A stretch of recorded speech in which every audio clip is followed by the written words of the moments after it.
Hier, Abdelmadjid Tebboune, le président algérien, a reçu le haut conseiller du président américain Donald Trump pour l'Afrique, les affaires arabes et le Moyen-Orient, M. Massad Boulos. Le discours anti-impérialiste du régime algérien, notamment du régime Tebboune, qui reprend les mêmes relents nationalistes du régime boumedienne. Comment se fait-il que Tebboune n'est pas dans le viseur ou n'est pas ciblé par Donald Trump comme le Venezuela et l'Iran? L'Algérie n'est pas une cible pour Donald Trump pour plusieurs raisons. D'abord, historiquement parlant, avant même Tebboune, et même pendant Tebboune, et même après Tebboune, le régime algérien, quels que soient ses présidents, n'a jamais été un régime structurellement anti-américain. Abdelmadjid Tebboune, depuis l'échec de l'intégration au BRICS depuis 2022, il a fait un virage pro-américain. Tebboune n'est pas un anti-américain, au contraire. Tebboune, il est l'un des présidents les plus pro-américains. Et l'Algérie, de Tebboune, a toujours évité la confrontation avec Washington. La résolution américaine sur Gaza le 17 novembre 2025, l'Algérie de Tebboune a voté pour. Sur le dossier du Sahara occidental, par exemple, le 31 octobre 2025, lors du vote de la résolution américaine totalement favorable au plan au Maroc, l'Algérie n'a pas voté contre. Elle a boycotté le vote. Mais elle n'a pas voté contre. Mais elle n'a jamais dénoncé Donald Trump, elle ne s'est jamais attaquée à Donald Trump. Elle a toujours voulu éviter de provoquer un bras de fer diplomatique direct avec Washington. Donc l'Algérie, sur Gaza, comme sur le Sahara occidental, elle a pratiquement plié. Donc Tebboune ne peut pas. A compris que le régime Tebboune a compris qu'avec Donald Trump, il ne pourra pas adopter la même stratégie. Hier, Abdelmadjid Tebboune, le président algérien, a reçu le haut conseiller du président américain Donald Trump pour l'Afrique, les affaires arabes et le Moyen-Orient, M. Massad Boulos. Et à la fin de cette entrevue, qui est la deuxième du genre depuis juillet 2025, puisque c'est la deuxième fois que l'envoyé spécial, le conseiller spécial pour l'Afrique, les affaires arabes et le Moyen-Orient de Donald Trump vient à Alger. Et à la fin de cette entrevue, Massad Boulos a tenu un discours très favorable à l'Algérie, très favorable aux autorités algériennes et très amical à l'égard de Abdelmadjid Tebboune. Ce qui soulève beaucoup d'interrogations et beaucoup de questions, que ce soit au sein de la population algérienne, ou au sein de notre communauté d'abonnés, ou même au sein des amis étrangers de l'Algérie qui ne comprennent pas comment Abdelmadjid Tebboune et son régime arrivent à tisser de bonnes relations avec les États-Unis d'Amérique en dépit de positions ou de discours politiques ou de positions diplomatiques très hostiles aux intérêts américains, notamment sur le dossier israélien ou sur le dossier des relations ou le dossier du conflit israélo-palestinien ou sur le dossier de la question palestinienne ou sur le dossier de la lutte contre les impérialismes ou le discours anti-impérialiste du régime algérien, notamment du régime Tebboune qui reprend les mêmes relents nationalistes du régime boumedienne. Comment se fait-il que Tebboune n'est pas dans le viseur ou n'est pas ciblé par Donald Trump comme le Venezuela et l'Iran? Je pense qu'une mise au point s'impose, qu'une analyse factuelle, honnête et précise s'impose pour expliquer aux Algériennes et aux Algériens et expliquer aussi à nos amis étrangers, que ce soit nos voisins maghrébins ou nos amis français ou canadiens ou les autres francophones qui nous regardent, pourquoi l'Algérie n'est pas dans le viseur de Donald Trump. L'Algérie n'est pas une cible pour Donald Trump pour plusieurs raisons. On peut peut-être dire 4 ou 5 raisons, mais essentiellement pour 3 raisons. D'abord, historiquement parlant, avant même Tebboune, et même pendant Tebboune, et même après Tebboune, le régime algérien, quels que soient ses présidents, quels que soient ses leaders, n'a jamais été un régime structurellement anti-américain. Même à l'époque de Boumedienne, l'Algérie, elle a eu toujours une position bienveillante à l'égard des États-Unis d'Amérique.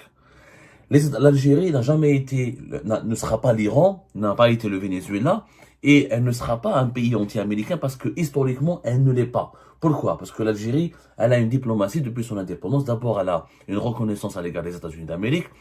Avec John Kennedy, les États-Unis d'Amérique étaient favorables à l'indépendance de l'Algérie. Après l'indépendance, même si l'Algérie, elle a basculé dans le camp du socialisme et de l'Union soviétique, mais elle a toujours développé une politique intelligente basée sur le non-alignement, le compromis par rapport à la grande puissance américaine, le dialogue constructif, le pragmatisme et les négociations et l'amitié. L'Algérie a toujours été neutre. Dans la guerre froide, elle était politiquement proche de l'Union soviétique et économiquement très proche de l'Union soviétique, mais elle n'a jamais enterré, elle n'a jamais refusé d'avoir des liens économiques et des liens politiques avec les États-Unis d'Amérique. Dans le secteur des hydrocarbures, les Américains, les compagnies américaines ont toujours joué un rôle très important, y compris depuis la nationalisation des hydrocarbures durant les années 70.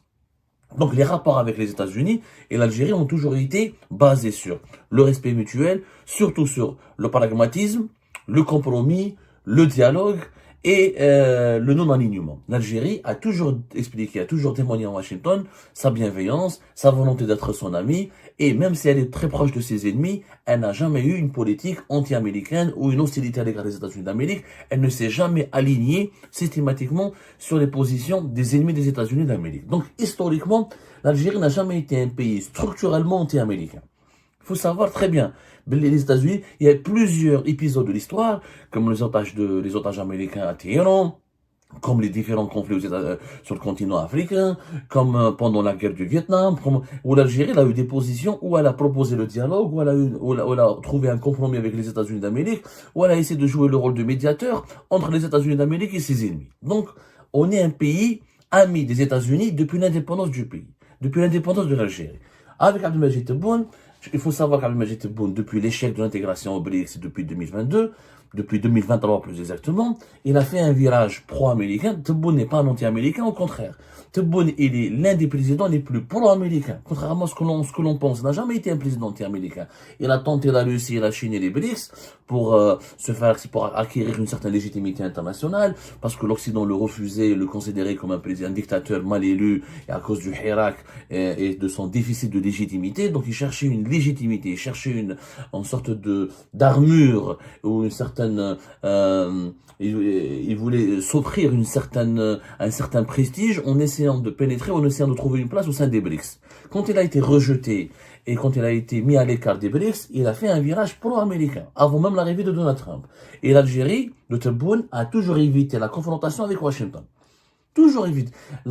Notamment depuis l'arrivée de Donald Trump au pouvoir. La preuve, concernant la résolution américaine sur Gaza le 17 novembre 2025, l'Algérie de Tebboune a voté pour.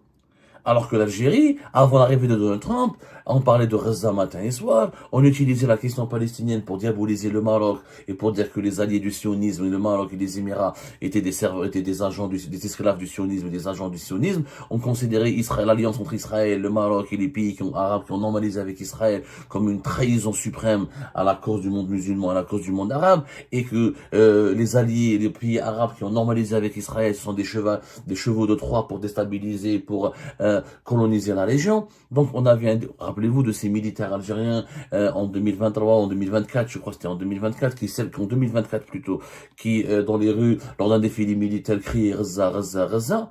À la fin, quand Donald Trump est arrivé au pouvoir, Abdelmajid Tebboune a changé radicalement de position. Il a tourné le dos à la Palestine, il a voté une résolution américaine qui est largement favorable à Israël. Tout le monde le sait, vous l'avez bien vu. La résolution du 17 novembre 2025. Où l'Algérie s'est alignée, elle n'a pas boycotté, elle ne s'est pas abstenue, elle a voté pour le plan Trump pour Gaza. Donc, l'Algérie de Tebboune, intelligemment, Tebboune a compris qu'il sera très perdant et qu'il doit éviter à tout prix la confrontation avec Washington. Sur le dossier du Sahara occidental, par exemple, sur le dossier du Sahara occidental, le 31 octobre 2025, lors du vote de la résolution américaine totalement favorable au plan au Maroc et à ses intérêts hégémoniques au Sahara occidental et à l'annexion du territoire du Sahara occidental comme une province marocaine et donc à l'exercice de sa souveraineté sur le territoire du Sahara occidental, l'Algérie n'a pas voté contre. Elle a boycotté le vote.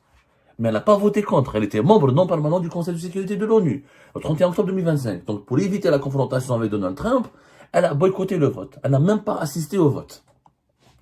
Et ça s'est arrêté là. Donc, l'Algérie, elle a dénoncé, etc. Mais elle n'a jamais dénoncé Donald Trump, elle s'est jamais attaquée à Donald Trump. Elle a toujours voulu éviter de provoquer un bras de fer diplomatique direct avec Washington. Et elle a toujours évité de voter contre les résolutions d'inspiration américaine perçues que même si ces résolutions sont favorables à ses adversaires directs, comme le Maroc, par exemple, dans le dossier du Sahara occidental. Donc, l'Algérie, sur Gaza, comme sur le Sahara occidental, elle a pratiquement plié. Elle a plié face aux exigences de Donald Trump. Elle s'est pas pliée, elle a fait un compromis, on va dire. Voilà, on va pas utiliser des termes humiliants, etc., ou des termes qui rabaissent. On est en train de faire de l'analyse géopolitique, on n'est pas en train de faire des jugements de valeur, mais elle a reculé, elle a revu ses positions traditionnelles et très dures et radicales, etc. Et je veux dire, même elle a des positions très solides et des positions vraiment qu'on aurait même qualifié d'entêtement avec Washington. Elle a évité de transformer le moindre désaccord en affrontement direct. C'est une attitude complaisante que Abdelmajid Tebboune, il développe à l'égard des États-Unis d'Amérique. C'est très clair. Là, le dossier de Reza, le dossier du Sahara occidental, c'est un élément de langage incontournable pour le régime algérien. C'est le pilier de la propagande du régime algérien. C'est l'un des piliers de légitimité. Tebboune, il en a fait même l'un des piliers de sa légitimité. Donc,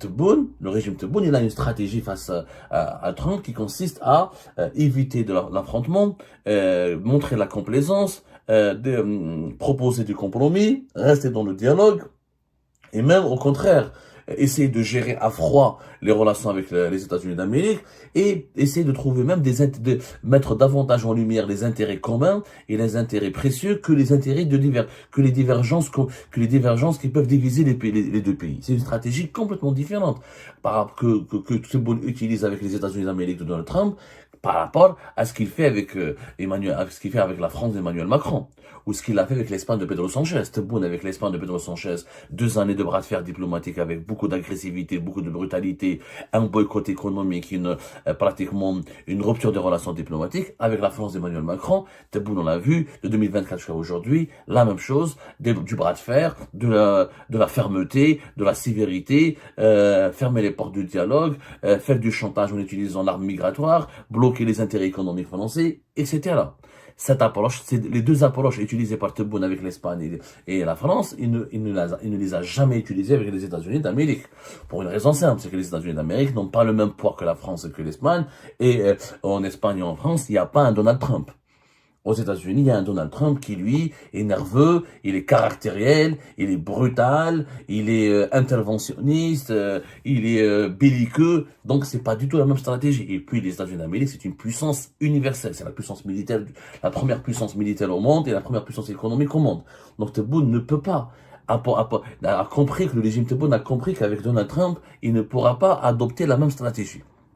Il ne pourra pas adopter la même stratégie, il ne pourra pas aller vers la confrontation, sinon il risque de lui arriver ce qui est arrivé au Venezuela et ce qui pourrait arriver dans les jours à venir au Liban, c'est des attaques militaires, une agression militaire directe, des pressions, une stratégie d'isolement diplomatique. C'est exactement ce que veut éviter Abdelmajid Tebboune. Abdelmajid Tebboune veut éviter un isolement diplomatique que pourrait lui causer.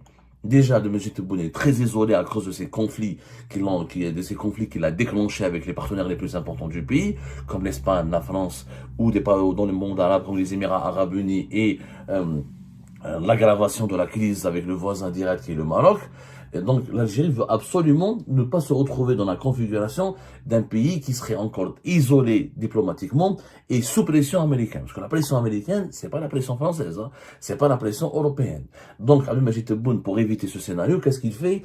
Il épouse parfaitement ce qu'on appelle la logique transactionnelle de l'administration Trump. Trump, c'est un président qui croit au business. Il dit, moi, je vais entretenir ou développer des bonnes relations avec les pays avec lesquels je peux faire du business, je peux avoir des transactions qui sont favorables aux intérêts américains, qui sont favorables à l'économie américaine. Là où je rencontre des difficultés, là où j'ai pas des intérêts favorables à mon pays, ce pays va devenir mon ennemi et j'adopterai de la violence, de la sévérité, de la pression et je vais le cibler. Le régime Tebboune l'a compris, c'est pour ça qu'il a adopté cette logique transactionnelle, puisqu'il propose aux compagnies américaines, bien avant l'arrivée de Donald Trump, l'accès à des volumes très importants dans le domaine des hydrocarbures, notamment le gaz de schiste. Il faut savoir que le gaz de schiste algérien est entre les mains de 2 grandes compagnies américaines, ExxonMobil et Chevron. Et que même si le régime Tebboune veut donner quelques miettes aux Chinois et aux Français, mais les gros contrats dans le gaz de schiste sont négociés par le régime algérien avec les grands majors américains qui sont ExxonMobil et Chevron. Donc, cet accès privilégié des Américains à une ressource énergétique incontournable qui est le gaz de schiste favorise le compromis, favorise les bonnes relations et favorise une certaine, on va dire, amitié, une alliance entre Alger et Washington.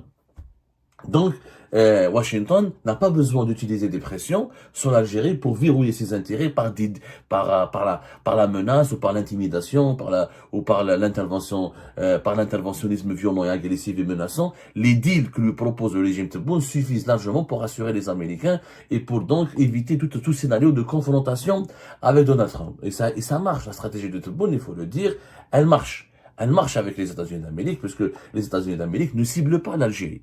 Alors qu'avec le Venezuela et l'Iran et d'autres pays souverainistes qui ont un discours anti-impérialiste et qui ont une animosité, qui sont dans une logique de confrontation avec Israël, qui est, qu'on le veuille ou non, l'enfant adoptif des États-Unis d'Amérique, et ben Donald Trump développe une stratégie de guerre, une stratégie de déstabilisation, une stratégie pour les bousiller et pour les abattre. C'est pas le cas. C'est pas le cas pour l'Algérie. Il faut savoir. Donc, il n'y a pas de stratégie qu'on appelle, nous, ce que les géopoliticiens appellent une stratégie dégagiste. C'est-à-dire que les États-Unis d'Amérique ne veulent pas dégager le régime algérien. Pourquoi? Parce qu'en Algérie, voilà, les États-Unis d'Amérique disposent d'un registre beaucoup plus efficace, ils accèdent directement à Tebboune, ils arrivent à exercer des pressions sur Tebboune sans aller à la coercition, c'est-à-dire sans vraiment recourir à la menace et au chantage. L'Algérie n'est pas un pays anti-américain, encore une fois, c'est un pays pro-américain.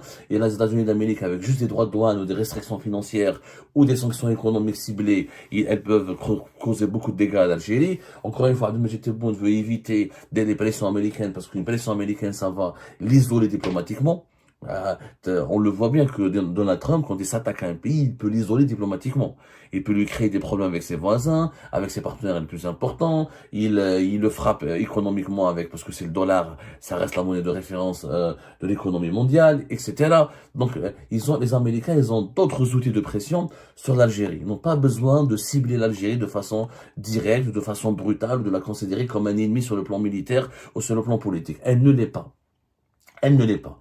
Donc, pour le moment, l'approche du régime Tebboune vis-à-vis de Donald Trump, il faut le dire, elle est pragmatique, elle est intelligente. Tebboune, je pense, et je le dis, et même si je ne le porte pas très bien dans mon cœur, et je ne sais pas vraiment ma tasse de thé, mais il faut le reconnaître, sa gestion des relations de l'Algérie et des États-Unis d'Amérique, elle est intelligente et intelligible. C'est l'un des rares dossiers où Abdelmajid Tebboune se distingue par une véritable intelligence tactique, par une efficacité réelle, qui est à saluer, est à applaudir. Tebboune a bien su comment gérer le dossier américain. Il a bien compris qu'il n'a pas du tout intérêt à entretenir ou à créer un scénario de confrontation avec les États-Unis d'Amérique. Et c'est pour ça que Tebboune a pu protéger l'Algérie pour le moment contre l'impérialisme excessif et contre l'interventionnisme international très violent et très brutal de Donald Trump. Eh ben, c'est la fin de cette vidéo, les amis. Je vous remercie comme d'habitude pour avoir suivi jusqu'à la fin. N'oubliez pas de nous laisser vos commentaires et vos réactions sur la vidéo et de vous abonner à la chaîne si vous n'êtes pas encore abonné. Et merci aussi pour vos commentaires et vos discussions très animées dans la section des commentaires. Donc, vous n'oubliez jamais de décortiquer bien un sujet sur tous les points qui ont été abordés dans la vidéo et ça fait vraiment plaisir quand moi-même je ne fais pas de commentaires, je m'appuie sur vous pour que vous puissiez bien expliquer les choses et en faire des discussions civilisées et dans tout le respect possible. Donc voilà, merci beaucoup et à la prochaine dans une nouvelle vidéo. Au revoir.